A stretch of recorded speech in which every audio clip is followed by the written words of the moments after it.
अस्सलाम वालेकुम नाज़रीन इकराम पीटीआई में लगता है फूट पड़ गई है। शेर अफजल मरवत को पार्टी से निकाल दिया गया है। शेर अफजल मरवत का कहना है कि पार्टी की मौजूदा लीडरशिप जो है वो मुनाफिक है।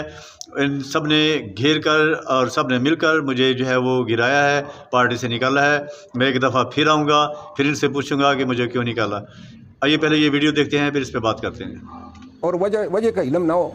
जिनको निकालना था, जिन्होंने अपना ज़मीर बेचा, वोट बेचा और जिनको शौकास दिए गए, वो तो पार्टी में हैं। और ये गलत बयानियों पे, मुनाफिकत से भरपूर बातें खान के कान में डालने की बुनियाद पे ये 1 साल के अंदर इन्होंने तीसरी दफ़ा मुझे निकलवाया है। फिल वक्त तो ये जीत गए हैं, मुझे गिरा दिया, लेकिन मेरा ख्याल है कि झूठ जो है इसके पाँव नहीं होते हैं, जल्दी बाउंस बैक करूँगा। सब बहुत कम हुआ है पाकिस्तान तहरीक इंसाफ में कि पार्टी क़यादत कोई फैसला करे मगर उसके बरक्स एक सपोर्ट नजर आए, और ऐसी सपोर्ट के जुनैद अकबर साहब के दरमियान और अली बिन गंडापुर साहब के दरमियान खबरें आती रहती हैं कि आपस में इख्तलाफ होगा, मगर आपके हक में इसके अलावा शहरियार आफरीदी भी आपके हक में बात कर रहे हैं। तो बहुत सारे रहनुमा जो आपके हक में बात कर रहे हैं, जो तहरीक इंसाफ में कम होता है। तो ऐसा कौन है जो इतना ताकतवर है कि उसने इमरान खान साहब से फैसला करा लिया आपके खिलाफ? खान के गिर्द जिन लोगों ने एसार डाला है वो तकरीबन तमाम नॉन इलेक्टेड लोग हैं, और पार्टी के मामलात जो हैं अमली तौर पे वही लोग चला रहे हैं। और ये जो आपने इब्तिदा में बात की, तरीक़े वारदात यही बन जाता है, एक आगे हो जाता है कि जनाब ये इतला है, दूसरा तस्दीक कर देता है और तीसरा कहता है जी मेरे शवाहिद या मेरे सोर्सेस ने भी कंफर्म कर दिया है। अब 550 अयाम से ज़्यादा वक्त हो गया है, खान साहब अंदर हैं, 74 साल उम्र हैं। इन हालात में अगर खान साहब जो हैं उसके कानों में बातें डाल के और बार बार तस्दीक हो जाती हैं, तो फिर तो ऐसे फैसले ही मुतवक्के हैं। और पार्टी के जो हमारे लीडर्स हैं वो छुपा रहे हैं इन चीज़ों को। छुपाने की ज़रूरत नहीं है, ये एक बीमारी है, बन गई है, और अगर इसका इलाज नहीं किया गया तो ये कैंसर बन जाएगी।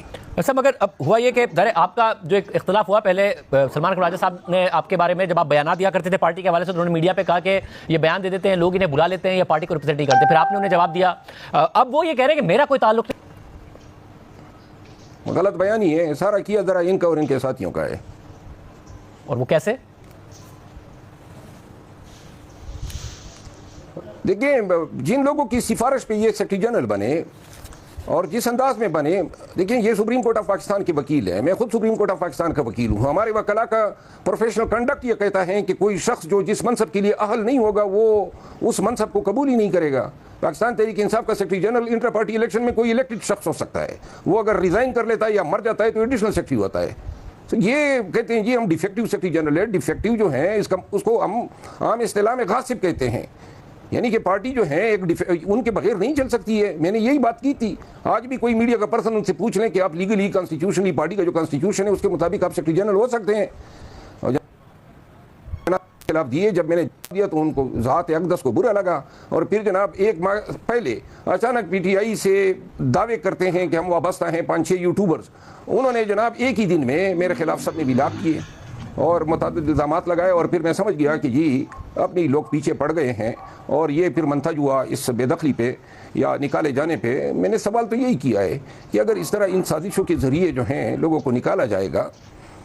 सवाबी के जलसे में जो है उन्होंने खान को प्रेजेंट किया कि जी खान मरवत के जलसे नारे लगा रहा था, तो मरवत के नारे अगर वो लोग लगा रहे थे तो इसमें मेरा कसूर क्या है? और ये पहली दफ़ा तो नहीं हुआ है, हमेशा से पीटीआई के जलसों में ये नारे लगे हैं।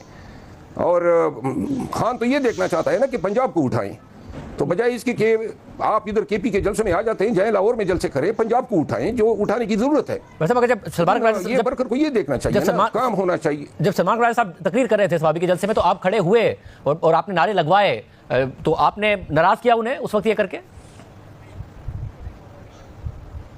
बस अगर उनकी तबीयत को नागवार गुजरा है तो मुझे भी कतई परवाह नहीं है। मैंने तो सिर्फ उनकी तकरीर में नहीं, महमूद खान चकज़ई साहब की तकरीर में और बैरिस्टर गौर साहब की तकरीर में और जिसकी तकरीर के दौरान पंडाल से मेरे नाम के नारे गूंजे, मैंने एहतरामन उसको रिसिप्रोकेट किया है और वर्कर्स को हाथ हिला के जवाब दिया है। तो लिहाजा उन्होंने बुरा माना, बाकी किसी ने बुरा नहीं माना। अच्छा, मगर ये कैसे हो सकता है? अली बिन गंडापुर साहब हो, बहुत सारे रहनुमा जो आपके हक में अगर ये लोग बात कर रहे हैं, उसके बावजूद इमरान खान साहब फैसला करते हैं, तो ऐसा कौन बासर हो गया? या सलमान खराजा साहब अब इतने पावरफुल तो नहीं है, इतने बासर तो नहीं है कि खान साहब को अकेले उन्होंने मना लिया, जब इतने सारे रहनुमा आपके हक में बात कर रहे हैं?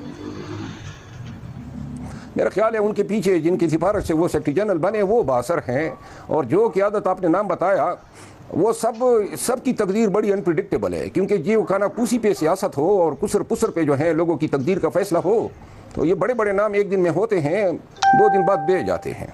किसकी सिफारिश पर सलमान अकरम राजा बने सेक्रेटरी जनरल? मेरा ख्याल है आपको खुद इसकी तहकीक करनी चाहिए, लेकिन बहरहाल बासर लोग हैं। बासर जो इमरान खान साहब के ज़्यादा करीब हैं? जी हाँ। जब अली तो उन्होंने जवाब सलमान अकरम राजा साहब के हक में दिया, ना कि आपके हक में दिया। उन्होंने तो यहाँ तक कहा कि हमारी पार्टी में मोल्स हैं। बस जी, अगर सलमान अकरम राजा साहब को विंडिकेट कराना है तो फिर तो हम पे गन फेंक रही है। आपके सलमान राजा साहब को विंडिकेट कराने के लिए अलीमा खान साहब आप पर गन फेंक रही?